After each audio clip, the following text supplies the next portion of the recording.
Shiloh James is a small business owner in the United States.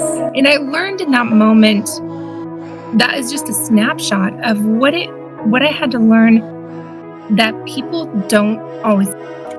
Shiloh, welcome. Hi, thank you, Ruth. Hi. Thanks for having me. I never know what to say. I'm just like, hi. Oh, it is wonderful. It is wonderful to have you here. I really appreciate you taking time out of your busy schedule to have a conversation with me, and I am super excited. So let's go for it. Let's do it. I'm excited. Oh, lovely. So, Shiloh, I'm in Australia and you're in America, and the time difference is quite big. Yeah. So it is my Wednesday morning and I know it is your Tuesday at night. So the first question I'm going to ask you is, how was your Tuesday morning? My Tuesday. Well, I should ask you how the Tuesday is going to go. There seems to me that there should always be like a time travel element, when really they're just kind of arbitrarily assigning us these times, right? Where this is where you are, this is where I am in the world. So to answer your question, it was a great day. I'm just wrapping up my work day. My voice is a little been recording most of the day, but yeah, it's good. How was yours? Are you ready for the Wednesday? Oh, wow. Well, my Wednesday, so then Wednesday morning, I dropped the kids off at school and straight to get into my day. And of course, it is starting off with you, this beautiful interview. So I am really, really keen. Busy week, busy weekend, but all good, coming to the end of the year. So it's all good. Absolutely. Yeah. You have a lot on your plate, I know. For us, it's a holiday. So we have our Thanksgiving on Thursday. So it's a short work week for me. Yeah. I'm only in the booth a couple of days this week, but I'm trying to see if I can take the full 4-day weekend that, a lot of people do. But I may have to sneak in and do some recording on the weekend, where I hope not. I really love to just celebrate the holiday, friends and family. Yes, yes. So, Shiloh, I'm going to ask you a very, very interesting question. Now, this one, I call it a backstory snapshot. So we're going to rewind back a little bit, okay? So a backstory snapshot, it's what I call a moment or an event that has sort of happened in your early years growing up, that you look back and you go, yes, those moments have shaped me, who I am today. So backstory snapshots, what would that look like for you? So you want just one instance or multiple instances? So yeah, it can be 1, 2, whatever you're happy to share. Shaped who I am today. Boy, that's like a whole lifetime. I would say there was one instance when I was 5 where I said something that wasn't very kind to a hairdresser.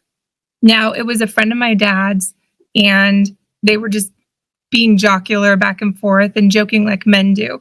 So probably saying things that you just don't say to somebody you're not friends with. And it was kind of slightly rude. Well, in my 5-year-old brain, I thought, well, you could be rude to be funny, right? That's how you interact. And I was sorely mistaken and punished for it. But the punishment was I had to draw an apology letter and do my very best to sign my name and all the things and take it in by myself. My parents stood at the door, and give it to him and say, I'm so sorry. And I learned in that moment, that is just a snapshot of what I had to learn, that people don't always communicate in the same manner. And rudeness is never okay.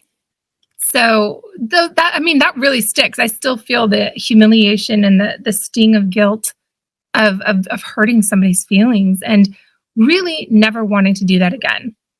So that's just one tiny little snapshot, but I think that really actually encapsulates quite a bit of my philosophy in life, which is give everybody a chance and be kind. Not that hard. I love that. Yeah. So I was just going to also ask you this question, because we actually met, right? I think it was 2 years ago. So 2023, 2021. Was it and 2 we years? met. Okay. Yeah, I think so. Or was it more? It could have been 3 or 4. I've been a part of the Instagram curly community for about 4 years now. I think you're Somewhere right. in there, I met you and tried your fabulous products, which are super amazing. And I'm so mad I'm bummed currently allergic because they're so fabulous. And it's just my crazy body that like I can use Oh, 3 things and it's like soap and aloe and that's it. yes. But I Oh, cannot wait to come back to your products because I'm not kidding and I'm not talking you up because it's your show. It's real. Your stuff works and it's beautifully formulated and they're very effective products. But that's where we met oh. because I like Yes, we found your did. products and I was like, I love you. Do you ship to the US? And you're like, Yes, yeah. I And it know. was So that was, yeah. yeah. So that was how we met. Mhm. And I think after that, then I discovered that you were actually doing audiobook narration. And I Yeah. was like, oh my goodness, I got to follow this lady. I got to follow Charlotte. I got to follow her because I was just so inspired. And of course, I wasn't doing this podcast at all. So obviously, when I started this podcast, I said, Charlotte, you have got to be on this. I am sorry, but you have to say yes. And so, of course, when you said yes, I was like super excited. So discovering that, that was what you were doing. Yeah. And obviously following you on Instagram and checking out all your stories, stalking you. Likewise. Yes, I actually saw one of your posts and I think you mentioned that it has been a year since you did your first upload. Now, Charlotte, can you take me through that day? What it felt like? Like, were you nervous? Were you excited? Take me through that. It was I'm trying to put myself back there. There was so much going on at the time. I had just finished coming back from my first book convention, or my second book convention. I had done a month where I'd done 2 conventions and really started to get to know people in the industry. I just finished recording and editing and engineering this audiobook and wanting to be just doing a good job. That was my biggest concern. And so when I uploaded it, I uploaded a chapter in the wrong space and I was like, dang it. And I had to take it down and put up another one. I mean, it's all the foibles the newbie person makes. And it was exciting and nerve-wracking. And I just wanted the author to like it. And she did. She approved it within a couple of days and it went straight to production or publishing. And it was out within about 2 weeks. So it was so exciting. I felt like finally I'm official. I had been training to be an audiobook narrator for about 7 months until that point. And finally it was there. And I was just like, yes, I'm here. I'm finally real. I can like officially own the title of narrator. It was great. Wow. So because always when we sort of step out of our comfort zone to do something different, there's always, I don't think anyone can say, oh no, I wasn't nervous. I was like, fine. I was just, Right. we can all relate to that and say, yep, that was the first thing. And I did. And I was like, should I do it? Should I not do it? So thank you for telling me a little bit more about that day. I was going to ask what you thought. How did you feel when you went live with your products and your website? What did that feel like? Because that's your heart and soul going into every product you touch and you've formulated. What did that feel like when that went live and the first thing sold and you're like, it's not a family member, yay. Like, how did that feel? That had to have been very validating, I would imagine.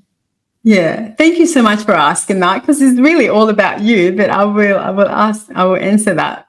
So with See My Curls, I started off it was officially before Afro She, and so I went through like a rebrand process about a year ago, coming to a year, and so basically I'm a one woman show, did everything myself, from formulating to website, designing, labeling, everything. And with my teaching background, I I was fine to be doing that. So I didn't hesitate to just go in and just do everything. So yeah, thanks for asking. And it did feel very, very. I think I stayed up to about 3 or 4 in the morning the day that I launched, to be honest, and that was on Shopify. And yeah, I stayed up all night. My husband is so supportive, so amazing, was looking after the kids and everything. But yeah, I basically threw myself into it. And so I can definitely relate of, having to press the launch button or having to do something that that you normally don't do. So yeah. Oh my gosh. I'm so impressed. That takes so much courage and strength. It's always encouraging to watch people do that, especially women where we haven't necessarily inhabited those spaces before in our lives, taking that launch and really betting on yourself. Yeah. And that's such a hard thing to do. So it is. Yeah. Talking about women in businesses, I really would love to hear your take on, because you also work with other narrators, like you do Instagram live chats and stuff, and I was watching some of them, and I think you were talking to one of the women, or about like women in the narration sort of industry that you guys have treated a little bit different. Can you like expand on that and tell me more about what you meant by it's that? a little different. So I grew up, my mom is a small business owner, and she inherited her business from her mom. And it's in an industry that was predominantly male dominated in the 60s when my grandma started it. Now, by the time that my mom has owned it, it's now primarily a female-dominated industry. And so I kind of grew up thinking that men and women were very equal in the world. My dad is a very equal person, too. I went to an all-girls school. I never really grasped the concept of misogyny or men having more power in some cases than women. It was a really nebulous thought to me because I never really dealt with it in my world until I became a romance audiobook narrator. Romance books are written primarily by women, primarily for women. And it's the largest selling genre in all of books. It's the largest published.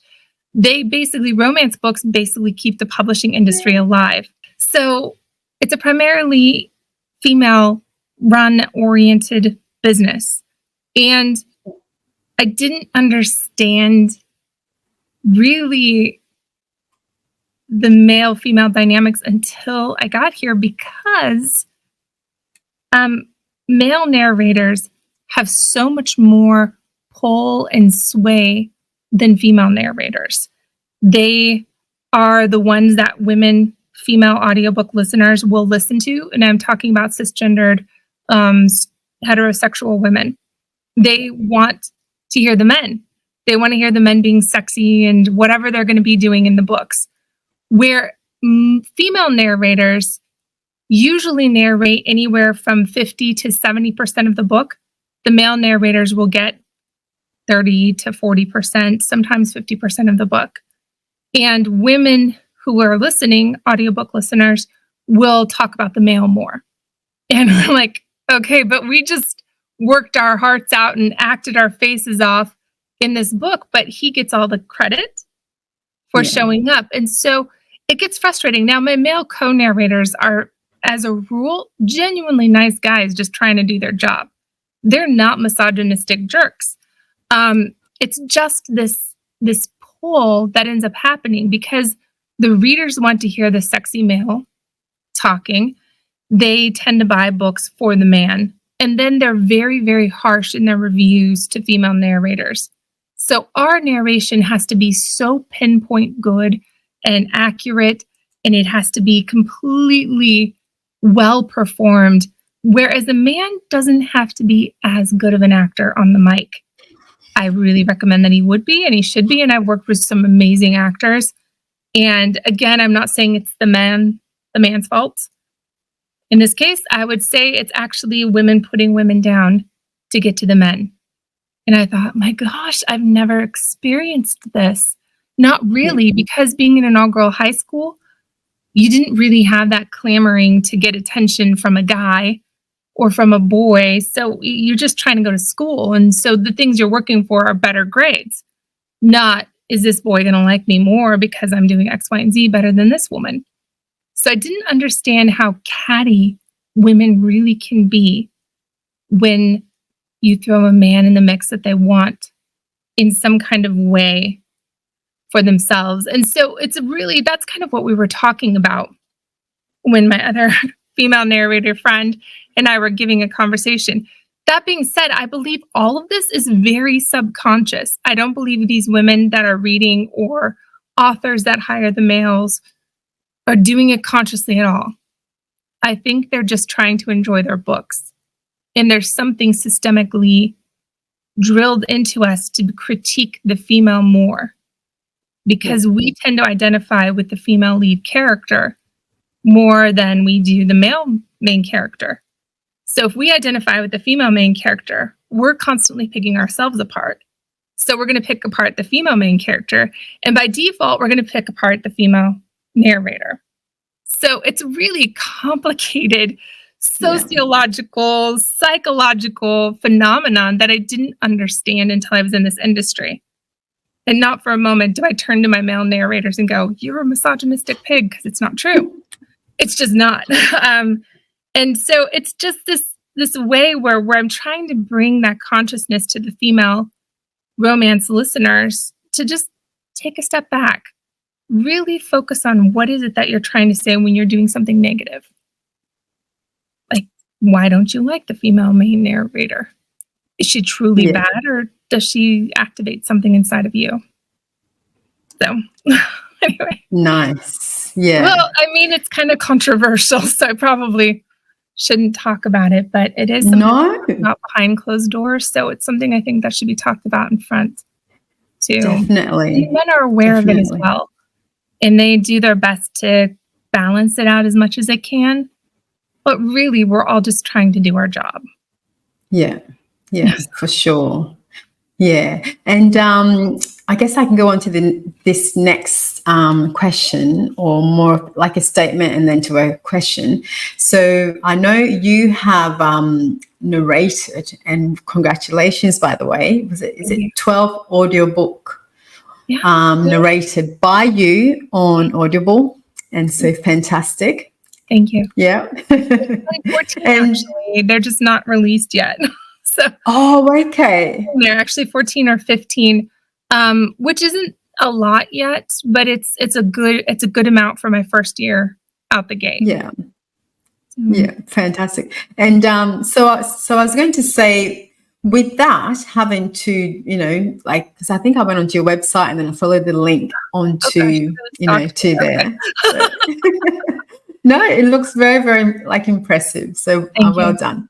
Yeah. So, and then I noted one of the books, I think a Snow White dark fairy tale retelling, and I think it's the one by H.P.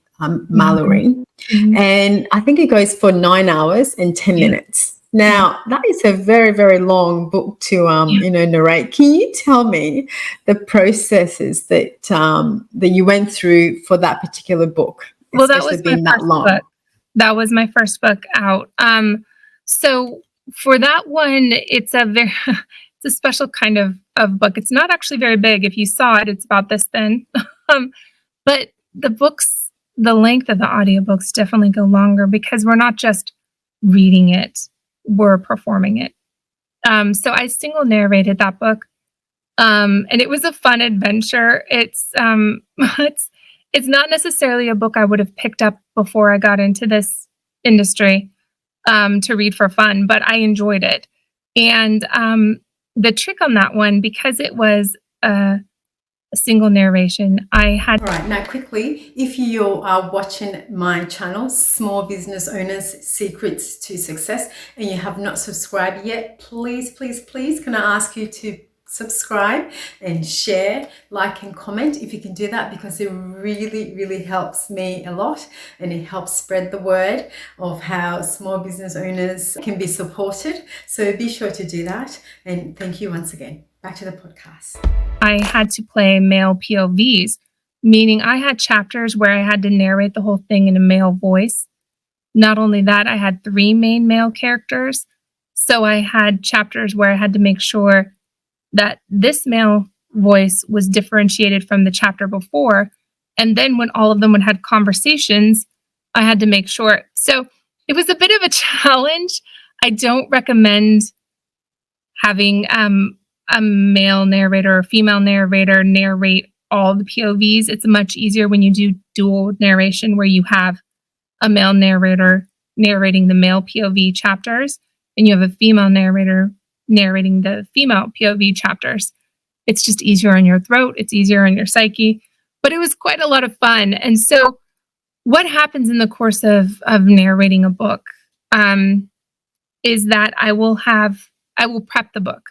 I'll read the book. I'll make sure I've got all the voices picked out.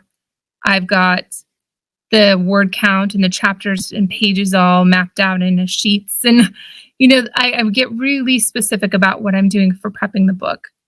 Then when I go to record it, what I will do is I record by how many words per day I can do.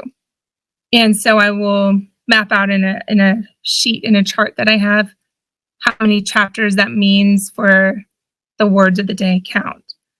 And I just get into the booth and I hang out there for a few hours. And I have to then make sure my voice is prepped and ready before I get in the booth.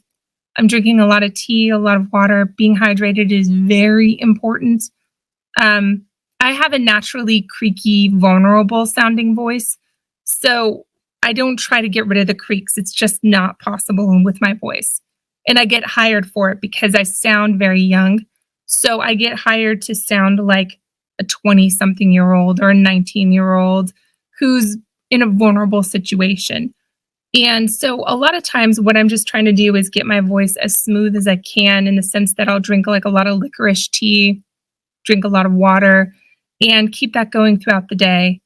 And I gotta also make sure I'm exercising so that my breath support is there, that I'm not just wasting away in the dark booth by myself, reading in front of screens, but just getting the body moving so that I can sit without pain.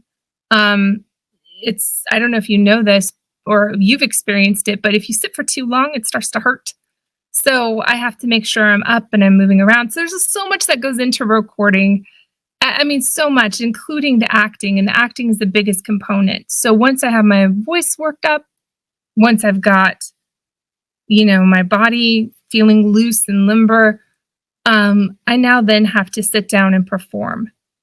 And I have to not only make sure I'm reading word for word, word perfect, but I have to make sure that it sounds like it's my idea.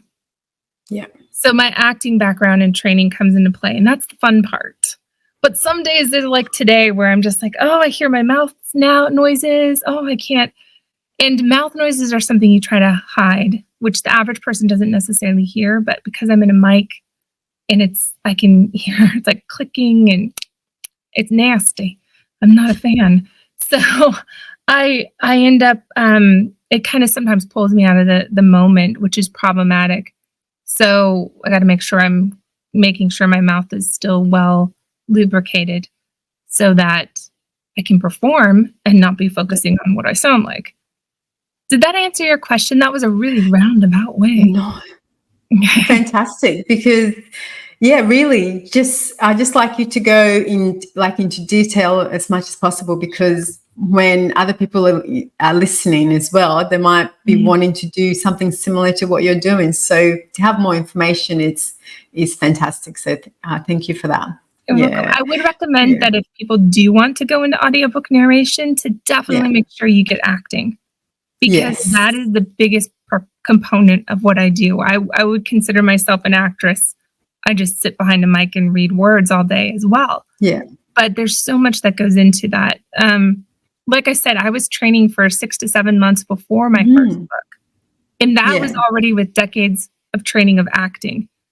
Yeah. It's hard. It's fun, but it's hard. And I continue to have coaching. I continue to have classes, and I continue to hone my skill. And I hope I will constantly, forever do that, because AI is a real threat in our industry.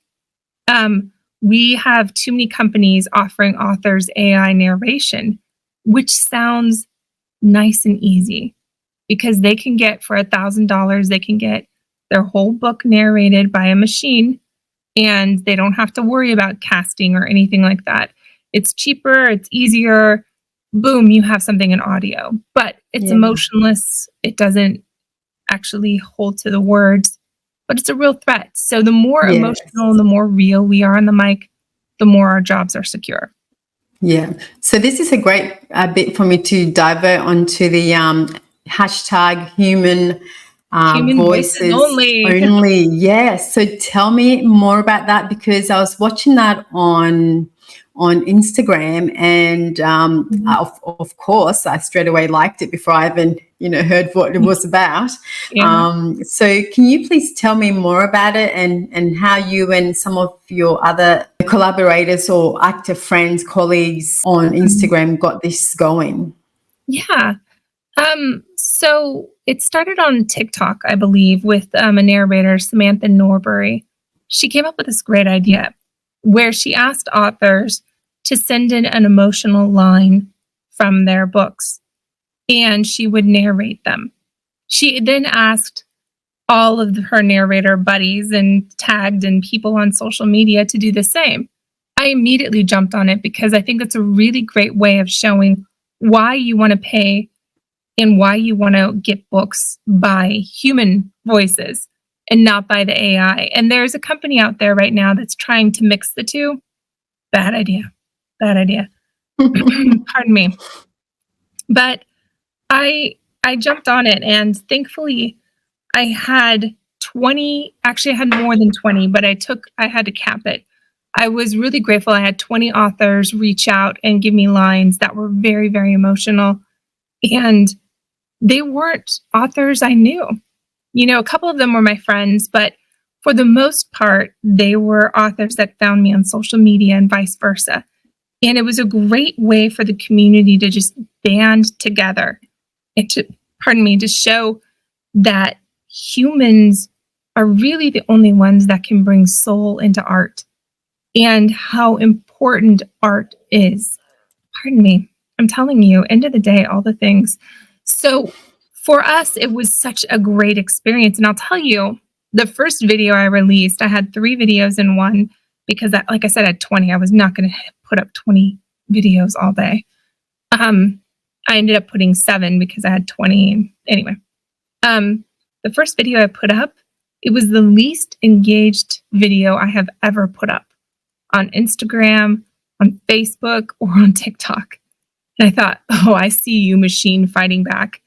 And that's why it was important I kept putting videos out throughout the day, because the more videos I put out, the more the algorithm gave, and more people watched it. And I checked in with my friends too, my narrator friends and author friends. I said, how's it going with you? And they had the similar response, this kind of pushback where the algorithm was trying to bury them. So we were like, okay, I see you. We're going to fight.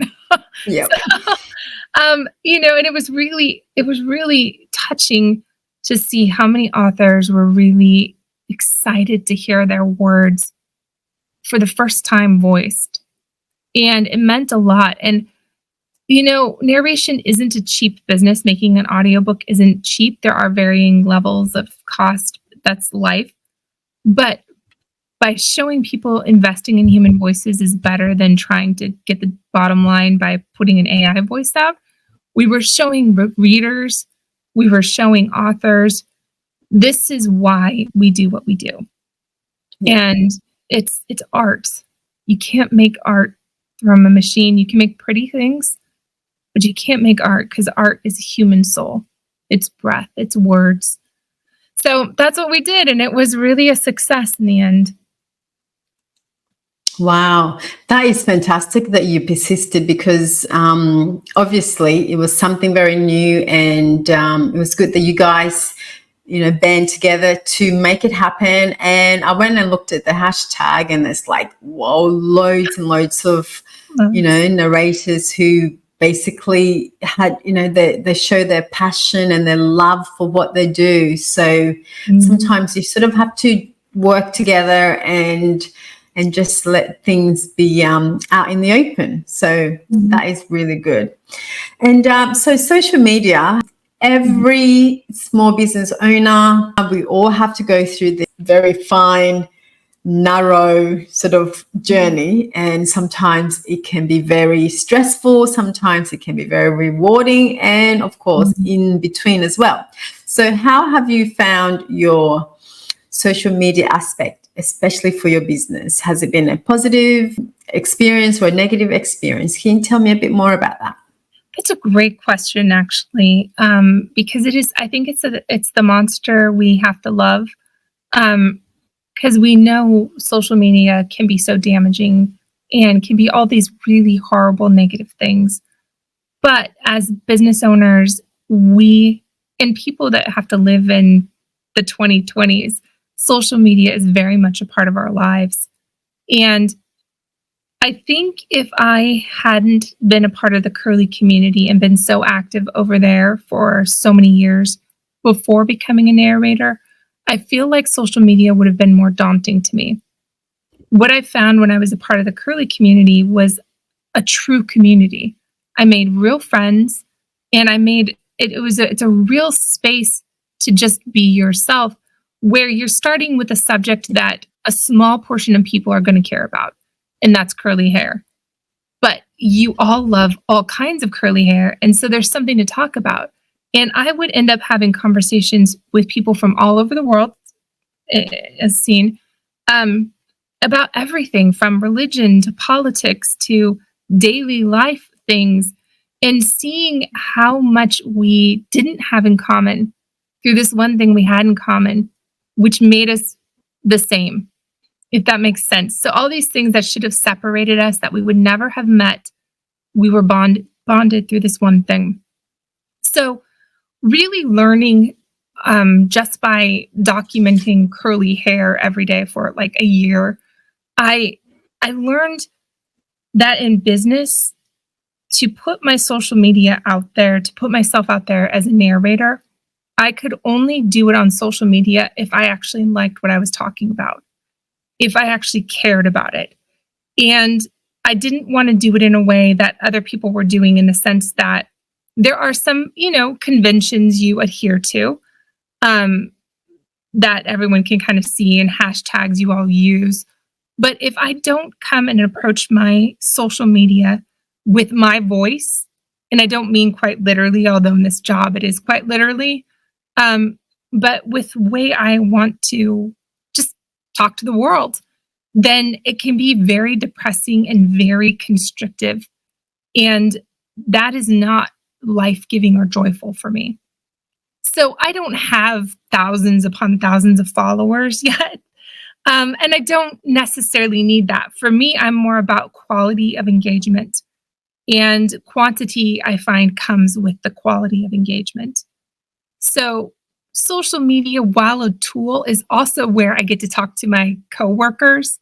I'm on Instagram so much because I'm talking to coworkers throughout the day through there. I'm on Facebook Messenger. I thought Facebook was dead, but there's a generation that the writers are mainly in, that love Facebook. So I'm over on Messenger all the time and in Facebook, because authors love Facebook. Then there's a new crop of newer authors that kind of missed Instagram and are going straight for TikTok. So I'm just figuring out TikTok. It's like TikTok for me is like the crazy monkey that we let into the room, and I'm still not quite sure how I'm supposed to engage with this crazy little animal.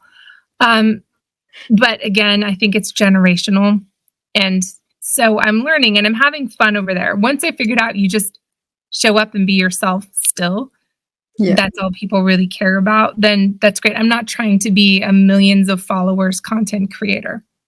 That's not my goal in life. My goal is to show people what I do, so that when authors and readers want to know who I am, they can go to my social media and get a nice little slice, because that's actually how I get cast. So I've gotten a few authors from social media, through a few authors through the conventions I go to, and production companies look at social media to see how engaged you are, how engaging you are. But mostly they look at you just to see what kind of a person you are so they can better cast you. So this is where I am. I get fans through social media and cons. I get authors through social media and cons. And then production companies use it just to kind of see who you are. Yeah, fantastic. Yeah, definitely relating with you right there with social media and the fact that we really do have to put our face forward. And like a lot of the time we actually have to put our face forward. And I know some businesses do it without showing their faces, which of course still works fantastically. But if you sort of want to do that interaction with people, it is a great tool, isn't it? And it really, really makes sense. So back to because I was going to ask you as well, how do you showcase your gifts and your talents to production companies or authors who are interested in finding someone just like you? So you have your website. What do you have other avenues where you show up? Because you did mention some of them. Can you tell me a bit more about that? Yeah. So definitely on social media, that is one platform where production companies and authors can get a taste of my personality and the way I show up. I engage a lot on authors' posts, and genuine engagement. I don't have time to be fake. Like that's an energy drain that I don't want to engage with in life. That's not for me. So if I'm genuinely interested in an author's work or whatever, I will be like, this is really cool. But if, they put a post up and I'm like, I don't care, I'm not going to comment. Like that's not. So anyway, yes, I engage there. And I do have my website, and then conventions is a big one for me. Now, this isn't for every narrator. And you have to do conventions in a very specific way. There have been problems with narrators going to book conventions and just running to the tables and tossing their card at an author saying, hire me. And that's a terrible thing to do. That is not what you want to do. That is rude. It's not engaging. It's like, just no. I look at conventions as kind of a guilty work treat because I'm a reader first and foremost. I love books. I love reading. I got into this industry reading, and I get to go and talk to authors. So that's my whole goal, is to find out, what do you write? Who are you? Let's talk. And then I'm like, oh yeah, I'm a narrator. And I mean that truly, like, oh yeah, I'm a narrator. Here's my card if you want it, but let's talk about your book. And I mean that truthfully, because that's the most interesting. And then I just want to talk to people and get to know people, because like I said, it can get lonely in this booth. And so that's what I do. And that works. And I've made some really good friends at conventions, not just with narrators, but with authors and readers. And there's, it gets my face out there more. The more conventions I go, they go, oh yeah, Shiloh, we love her. Let's give her a try. What does she sound like? So our resume is our Audible page. So production companies, other narrators, authors, the first thing they want to do when they want to hear what you sound like isn't go to your webpage. They should, because our samples are better over there, but they go straight to your Audible and they see how many books you've done, and then they go and listen to your samples. What kind of sound are you? Who are you? Etc. So those are the big ways. The other not so hidden way is that you got to get on the roster for a production company. So it's run very much like old Hollywood used to be run, where the old production companies back when Hollywood was up and running would have a roster of actors that would be a part of their productions. And, that's where you chose from. Now that's the same here. You can go to a production company if you're an author and say, hi, I want to put this book up and I really want this narrator and that narrator. And they may not be in the roster, and that's okay. It's a production company's job to go get you. But if you're on the roster and the author goes, I don't know who to cast. I got a woman. Do you have any females that sound between 20 and 35 that are going to be willing to do spicy scenes or whatever the criteria is? They'll go into their roster, look through what they've got and say, oh yeah, I've got 5. Now they've got 20 or 30 or 40, but they've got 5 that they then will send auditions to or samples to. And then that's the other way how you get to be kind of known to authors is you audition your fanny off. It's really what you do. Oh, yeah. So in much. No, it's fantastic. So I was going to ask you, with the auditioning process, have you ever had a time where you auditioned and you were like, yes, I've nailed this, I'm going to get this, and then it doesn't work out? Have you had that? And how were you able to pick yourself up and keep going? Yeah, that's a great question. That is actually that's just a part of the job. Is that there was one book actually in particular where the production company came to me and said, we love you for this. We want you for this. But hi there, just a quick little word from our sponsor. Now, as you know, I'm a small business owner and this is my small business, See My Curls. So basically, See My Curls, my small business, sponsors this channel. So if you have wavy hair, curly hair, coily hair, or locks, and you like to try some natural, handmade and organic products, be sure to check out seemycurls.com.au, and I hope that will inspire you to continue your curly hair journey. And yeah, let me know how you go. You can either follow me on my See My Curls Instagram page, or you can follow me at my Instagram page as well for these channel. All right, back to the podcast. For this, but we have to let the author approve you. They did everything they could. They helped me with the audition. They sent it in. The author said, yeah, she's good. Can you turn it up a little? They sent it back to me. They said, okay, do it again, but louder. You got this. I'm like, okay, no problem. Send it back. And they said, oh, sorry. She went with somebody who's more popular on TikTok, because the author wanted good marketing. And she went with a narrator who's good, who has like 100,000 followers on TikTok. I was gutted because I just acted my heart out. And the production company loved it and, all the things. And I just went, okay, I'm okay. Because that's part of the job, is that we audition, gosh, I would say 70% of the auditions I don't get. That's just a part of the job. And the more known I become and the longer I'm in the industry, that the more that number will go down.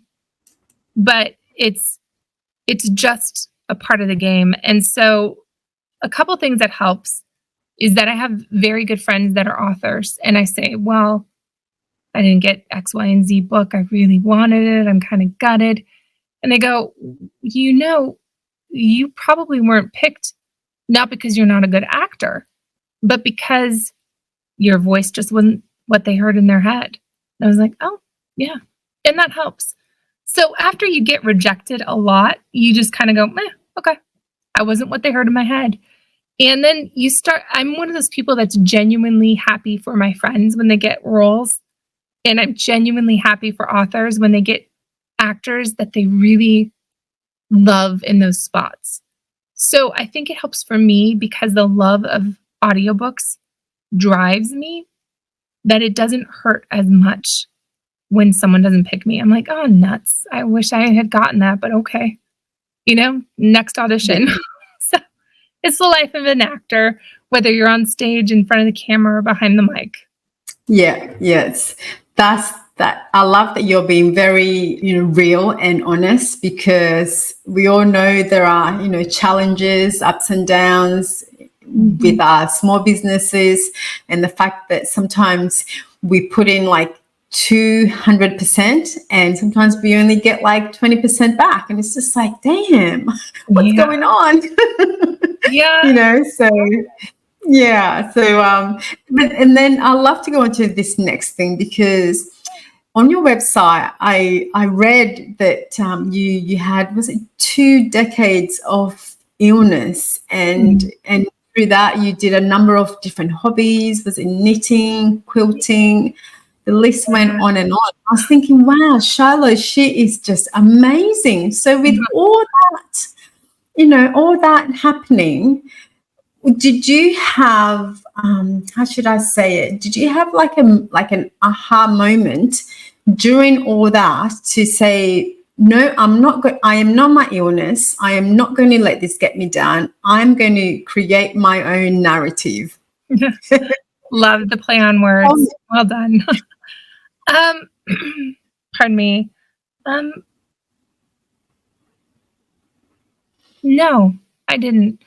I was really blessed to be able to live with my parents during the times that I was sick, which is a real blessing, because I have one of the most optimistic mothers. She's a realist, but she's also just, hope never dies in this woman. And so it was a hard journey. And in the beginning of when I had chronic Lyme disease, among other things, but chronic Lyme disease was the big one. And in the beginning of the journey, it was just the hardest thing ever. I couldn't walk. I couldn't really talk. I would have seizures. I'd be in extreme pain. It was horrid. And my mom was just the person that would be like, I can't handle hearing any more bad about your day. I just can't. And she was at her breaking point. She's like, I need to hear something happy that happened today. And it kind of struck me that she was right. I was focusing on the negative, and that's not good for anybody's heart or soul. And I'm not talking about being toxically positive. And so suddenly that was the time period where I really switched my thinking over. And I wouldn't say it was an aha moment, because this happened a few times. But I would say that what happened is that I then started to look for the perfect moment in every day. And there's genuinely a perfect moment in every single day, whether it's that first sip of coffee in the morning, or, a bird singing outside your window. There's always something that is just perfect. You don't hurt in that moment.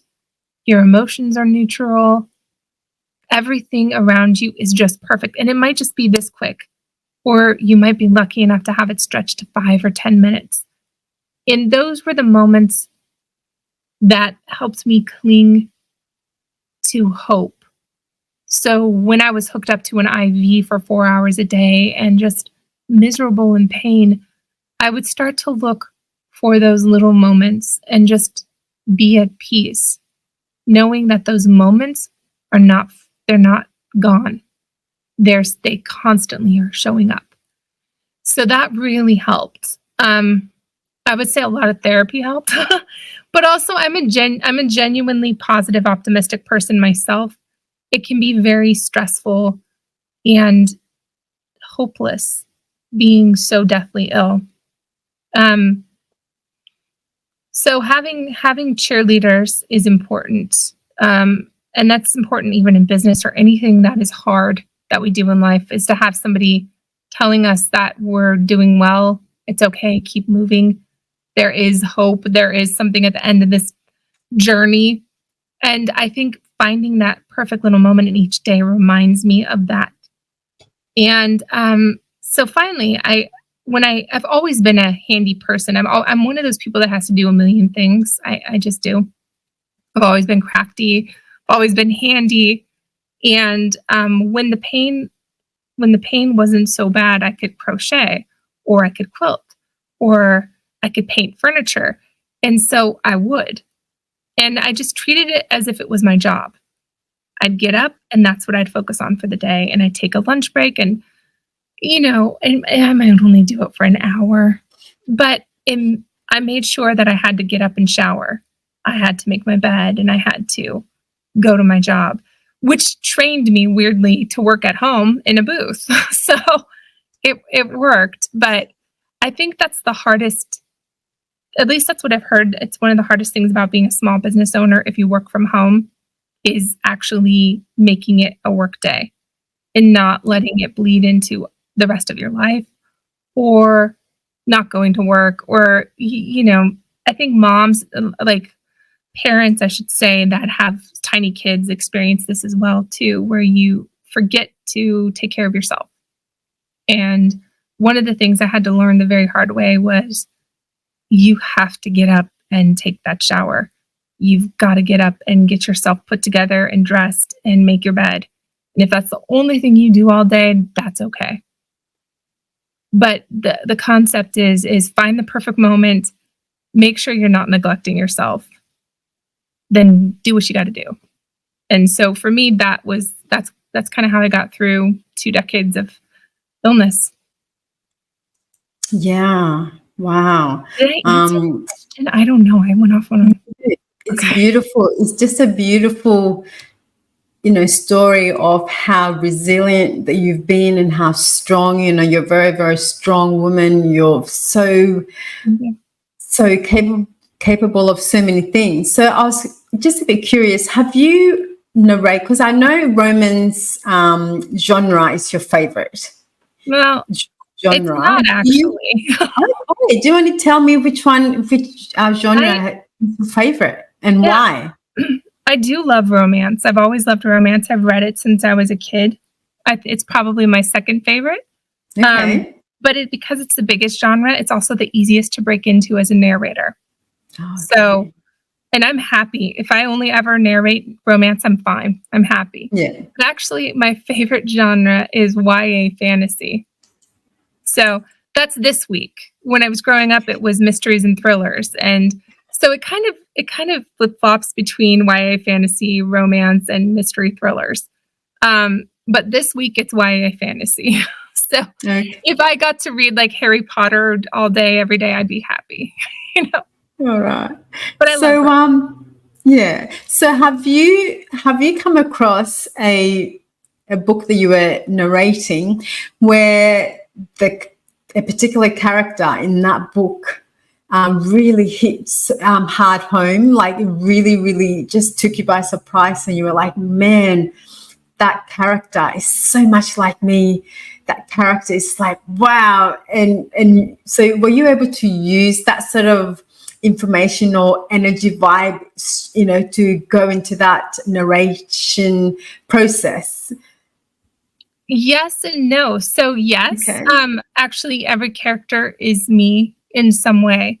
And that's just part of the acting. I make sure that there's something I connect to in that character. Even if we don't have the same life at all. I'm only ever going to bring myself to the character, and the character is bringing herself to me. And so there's hopefully this nice melding where the author hears her character and I'm inhabiting it. I would say that there are some characters that hit closer to home than others. I'm doing a book right now where there's some tough stuff in this character's past, and I think, oh, I've been through that, and I can really connect to that. But in truth, every character in the book should have, like main characters, I'll say, do have something I can connect to in my own life. There was one, I did a dark comedy, not a romance, a dark comedy. And I loved this book. It is not for everyone. It's basically Quentin Tarantino redid Romeo and Michelle's high school reunion. It's intense, but funny if you got a twisted sense of humor. And the character reminded me of me, my character that I played, because she was always getting certifications in different things and learning all the time and whip smart, but like taking all these courses on like, how do you do makeup, and let's like tame turtles and like all these things. And she was a bit chaotic, and the character starts out not cussing in the book. And by the end, because there's a lot that goes on. She's just like, ah, and she has to cuss. And I was like, I can relate to that. I don't like that I can relate, but I can. And so it's really a funny story. So there's that one. But truly, I could tell you where I am in each of the characters I've done. And I hope to be that way in every character I do from the future. There's going to be something in them that I connect to. Yeah. Yeah. So on that note, have you, because, actors, they would like, sometimes say, okay, well, I was in this movie and I was acting and it was just so heavy at the end of it. I really needed to, detach myself from it. Have you had to do that in your line of work? Yes. I did a Dark Mafia, and also the book I'm currently doing, I'll have to do this with. But this Dark Mafia I did, she had been kidnapped 3 times within the first 4 chapters. So there's a lot going on there. And because she's being kidnapped and there's death around her and mayhem and there's coercion and stalking and I mean all these dark subjects that I'm just like, ugh. But, people like, and that's awesome. And I am not trying to yuck someone's yum. But for me, performing it was so intense because it's constantly crying or, building up the fear. And it's just draining that I have to, when I walk out of the booth, either do some exercise or take a nap or something so that I can just disconnect from all of the emotions that are so strong that I have to bring. This is why I'm also very careful about which books I choose. There's a trend in romance that towards books that are very, very, very dark. And some of them are fine. I'll be happy to narrate them because I believe everyone's story and thoughts should be told. But there are some where I'm just like, no, these trigger warnings are too much for Shiloh. And because I know that I would not be able to connect to the material very well, or I would be really just wrecked after the book. But yeah, that's part of the trick, is learning to disconnect when you walk out of the booth. It's not always easy. Yeah. Yeah. Wow. I guess with being an audiobook narrator, there's a different aspect that you have to go through when you run your business. And I guess, like you said, that's one of the things that you need to be careful of, the type of books that you read and whether you're like, no, this is going to be not good for me. And so you have to say no. So there are, places where we have to say yes and no's in our businesses, and being, having different businesses and how they relate to people can be so different. So I'm glad that you were able to, and you obviously still are able to select appropriately, for your mental health and for your sake, to choose the right sort of books to narrate for your pleasure, because people can actually hear it. And I love listening to you narrating different books and stuff. And so on that note, are you keen to read a few lines from one of your favorite books that you might have on hand? Or it's not a problem. I might insert, with your permission, of course. Yes. I can insert something from Instagram. Yeah, that would be great. In fact, happy for me to do that? Because I know I have permission from authors to do that publicly. That's a big thing. Tell me. Yeah, I would prefer that you do something that was, it should be fine because it's public. So yeah, go for it. Creases of my eyes release, and I stare up at him. This is rule number 3, isn't it? The important one I wasn't supposed to forget. That nothing about us is permanent. This is from Becoming Mine, written by Roxanne Tully. Tears stream down the demon's face as he cradles Muriel's lifeless body. I can't lose her depth. I beg you, take her and bring her back to us, back to me. This is from In Any Manner, written by Raven Hill. Thank you, because I'm just like, the only thing I have right here with me is a book that's not out yet, and I'm not legally allowed to. That's okay. I wish. I'm sorry. No, that's fine. I'm actually going to keep this in the interview, because that really goes to show, you're respecting your, the people that you're working for, and of course, doing the right thing with your business is you have to have, Privacy Act. So it's very, very good to hear that. So good on you. And there was something else that I forgot to ask you. So you've got your parents who are really, really supportive. Do you find that you get some of your curly friends, or just friends in general, who really support your line of work, your business? Yes. In fact, I would say my curl friends have been very supportive. It's been really touching, because you don't know when you make connections in social media where you've not met people in real life, if it's just a one-sided friendship, right? And it's been so nice to see some of my curl friends over in my narration account just hyping me up and supporting me. It means a lot to me. In my real life, and which is silly because online is real too, but in my corporeal life, my friends are very supportive. They've seen the struggle I've had, where I never thought I'd be able to work again, to now having a business that's budding and having it grow and be something that I love. And they're just so supportive. They may not buy my books because what I read is spicy, and that's a little odd for some people to listen to their friend do that, but they're supportive, and that to me means more than anything else. And even my parents, my dad, he's so funny. Every time I release a book, he's like, "Can I listen to this one?" And I go, "No, Dad, I prefer you don't, because there's a lot of sex in this, and I don't feel comfortable with that." And so he's like, "Well, I want to listen." So there's the dark comedy is literally the only book of mine he can listen to. And so he listens to this one scene, which is just funny. He'll listen to it like once a week. And it means a lot to me when family and friends are that supportive of this venture. And I'm sure you know what it's like too, when you're not, when you need that support and you are supported. It means a lot.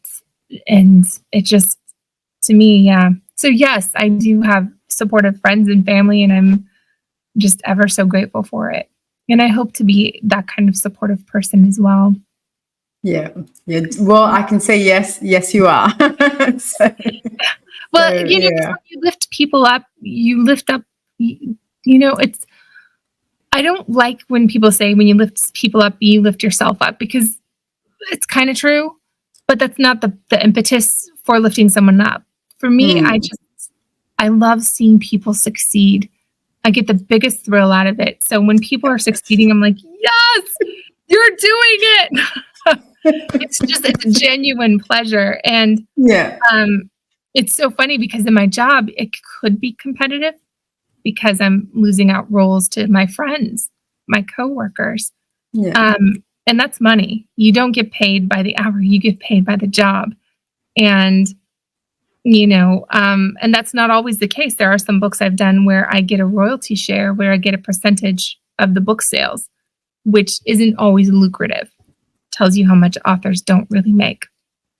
But so when a friend of mine gets a role that I auditioned for, and she's much more like, she's perfect for it, where I was like, you'll be fine. I get so excited, because the art is good, and my friend gets the role and she's perfect for it, and I would have struggled. And so I'm genuinely happy. Like I'm happy to see your businesses like growing, and it's so I love lifting others up, and I'm encouraged when people lift me up as well. And I do get down. Everyone gets down, but it helped the person that trained me, is a male narrator. And so, we're going back to that balance again. And he was just a friend of mine that I met through my Curly account. Weirdly, he doesn't have curly hair, so I don't know how we met. I don't remember, but we became friends. And he's a male narrator, and he said, "Let me train you." I said, "Okay, let's thank you. Let's figure this out. And he is a very encouraging person. He's kind of the encouraging person, though, that you would expect of that really tough, like, sports coach that's like, get out there. You got to do this. It's like, I'm just they're crying because I'm such an emotional person. And he's like, come on, buck up. We're in art, man. Like, calm down. But I'm ever so grateful for his encouragement, even when it felt like he was attacking. Oh, wow. So with your, because we didn't actually go into this, so with your coaching, where you have someone who's training you with your audio, voice, and narration work, how strenuous is it? Is it lots of fun, or is it very full on? Can you give me like just a little detail on that? It's both. It's fun because it's acting, and I think acting is fun. But it's hard. When I was first training, I had to learn not to sound robotic. I had to learn, everything. And there were days where he was just mad at me because he's like, have you had acting training? I don't know if you've had. And I'm like, I have. I promise I acted for decades. He's like, I can't tell. And, so it was hard. But then I got other coaches as well. God love him. But, it's good to have a variety of coaches. And every single time I get a new class, a new coach, there's something that they're digging out of me. The secret to acting is learning to be transparent and vulnerable. And that is incredibly difficult because we spend much of our life building walls so that we're not transparent and vulnerable. And so it definitely gets to the deeper parts of who I am when I'm training. But it also gives me something to chew on and to learn on and to grow with and to hopefully be a better narrator. I'm starting a new class in January where it's actually called Acting for Audiobooks. And it's a 3-month course, and I'm so excited about it. But, you kind of need to not train all the time too. I don't know if you run into this in your business at all. There's points where you could be learning and learning and learning and learning, and you just need to stop and do. You just have to stop and do because you know enough, and you have to trust yourself that you know enough. And then, every now and then maybe learn something new down the road. But the first 2 years for me is just packed with coaching and learning and all the things. Things. I'm tired. Yes. But So this is a great little segue to go on to work-life balance. So what do you do? Because you have your beautiful studio, and you're always in there working. What do you do to have a break? Well, that's a good question. There's a real mentality and it's a real problem that we can get into, which is a scarcity mentality, I think, especially as business owners, where you need to make the money. You have to. And there's a scramble of, if I can just book this book. Oh, that sounds funny. If I could get this book and then this book and try to stack it up back to back. I'm not there yet, but I had to learn the hard way with being sick, that if I don't take breaks, if I don't take time to care for the physical, mental, emotional self, I burn out much faster than the average bear. So I build into my schedule breaks. I make sure that I've got a healthy amount of time to record a book so that if I get sick or an emergency happens, I still have time to make my deadline. I only do so many words a day. And then even if I'm feeling good, I don't push myself. I get myself out of the booth and I go do something else, because the world is not going to remember my books. Let's be real. If I'm lucky, I end up on a book that somebody remembers and they keep in. But the truth is, most audiobooks go into obscurity after 7 years when their contracts end. So people are not going to remember me for that. And I don't want to spend a life in a dark room. So I just make sure that I've got plenty of time to live and do the things. And I try to take my weekends. It's not always possible.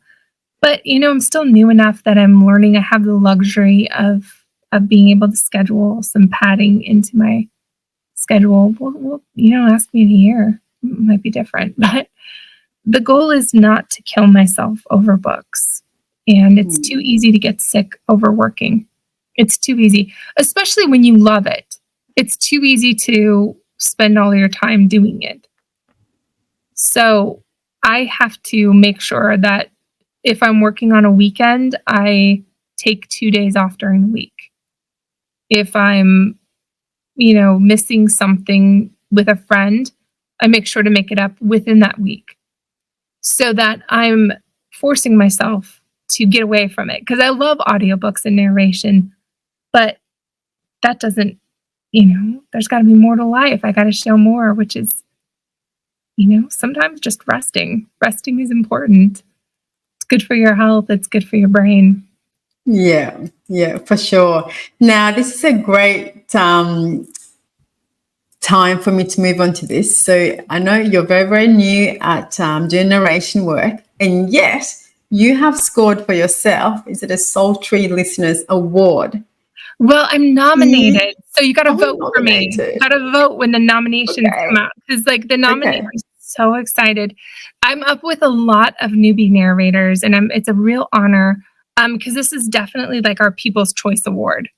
So I'm really I'm thrilled and just honored. So vote for me when it comes out. Well, but I'll put the links below, okay, so people can flood in and go and vote. Yet. But when it does, you let me know. I'm so excited. Thank you. And it's a real honor. It's a real honor, actually. Yeah. I have my first fans as well. I actually have people that listen to all of my books, which is mind-boggling to me. I love readers, listeners, but they're just like, we love you. And I'm like, oh, thank you. It feels so strange, but thank you. It's a pleasure and an honor, and it's an incredibly humbling experience. Yeah. Oh, well, yes, that is just so good. And once the link and everything comes up, you let me know and I'll add it to this video. So, So on that note, I think it's probably a good time for me to say thank you so much for your time. Thank you for sharing a lot of information, and I really appreciate that. Now, you may have watched some of my other videos, and we're up to the SBO's Inspo, Small Business Owners Inspiration. So you get to hear, because you are my third guest, and so you get to hear what my second guest left for you. So this one is from Zoe, and Zoe is a small business owner in the United States, and she's a typewriter poet. So this is what she's got for you. Okay, here we go. Share your word of inspiration for my next guest. Yeah, I guess it would be something that's been on my mind a lot, which is finding restfulness and finding,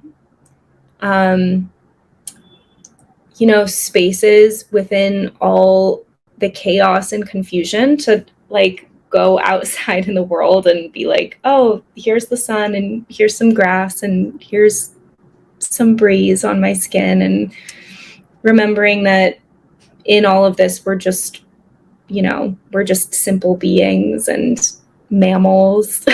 Really. Yeah. I think that's really easy to forget, especially as a small business owner, because your whole self is so kind of caught up in, you have to jump on the capitalism machine because you're like, I own a business. That is tied to capitalism, which also doesn't mean that you have to lose, your sense of humanity and of simplicity within that. You need to kind of carve out space specifically for that. So I would say my word and hope for your next person is to find places where they can feel restful and peaceful. Yeah. So Shiloh, how does that ring true for you? I would absolutely agree with her. It ties into what we were just talking about. It is so important for us to find that balance. And I think we really find ourselves in those moments of peace and rest and reconnect and recenter and come back into ourselves and kind of have that moment where we can be our own mother to our child, where we can look at ourselves and just hold ourselves internally and say, we're okay. We got this. It's a hard day. It didn't work out well. It's okay. Tomorrow's new. And I believe restfulness is important and peace. I would agree with her. And it's Awesome. That's an awesome encouragement. Yeah. Oh, that's fantastic. So I guess it is now your turn to leave SBO inspo for my next guest. All right. And you have no idea who it is. I'm still waiting to find out who that person's going to be. So, Exciting. all right. Yeah. So would you like to share something? I would say that. Oh, Shiloh, thank you. Thank you so much. That is beautiful. And I am sure whoever's going to be the fourth guest, they are going to love this one. So, super, super exciting. Well, I better say thank you once again, and I appreciate you. And I'll be seeing you on social media, of course. And hi, there's Ruth. In all the excitement, I totally forgot to ask Shiloh for her social media links. So here they are. So Shiloh, so that's SHILOH. So Shiloh James narrator.com. That's her website. And then on Facebook is just Shiloh James. And then on Instagram is Shiloh_James_narrator. And then on TikTok is Shiloh.James.narrator. So I hope you can follow Shiloh there and give her your support. Thank you, Ruth. All right. It was a pleasure to be here. And I know you're going to rush me off because you don't like it when people talk about you, but thank you so much. I appreciate it. Your heart is so big. Your encouragement has meant everything. And I really have enjoyed being on your show. So thank you very much. Thank you. All right. You have an awesome evening and you go and get some rest, okay? Bye for now.